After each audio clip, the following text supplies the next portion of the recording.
శ్రీమాత్రే నమః. అందరికీ నమస్కారం. వజ్ర వైరోచిని ఆస్ట్రాలజీకి స్వాగతం, సుస్వాగతం.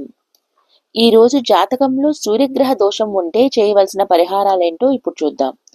జాతకరీత్యా సూర్యగ్రహం బలంగా ఉంటే కీర్తి ప్రతిష్టలు, బుద్ధి, ఆరోగ్యం, మనోశక్తి, గౌరవపదమైన పదవులు, బిరుదులు, అభివృద్ధి, రాజకీయాలు, పాలనాధికారాలు దక్కుతాయి.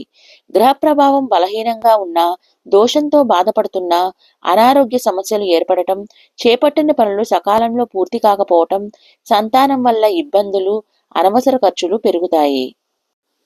దోష నివారణకు గోధుమ గడ్డి పెంచి పశువులకు ఆహారంగా పెట్టాలి. గోధుమ పిండి, పాలతో చేసిన హల్వాను సూర్య భగవానుడికి నివేదన చేయాలి. చపాతీలు లేదా అప్పాలను పంచిపెట్టడం, ఆవులకు తినిపించడం వల్ల కూడా దోష నివారణ తగ్గుతుంది. సూర్య భగవానుడికి తెల్ల జిల్లేడు పువ్వులతో పూజించడం వల్ల గ్రహ దోషం తగ్గుతుంది. సూర్యగ్రహ శాంతికి జపం చేయించి తర్పణం హోమం చేసి గోధుమలను దానం చేయాలి.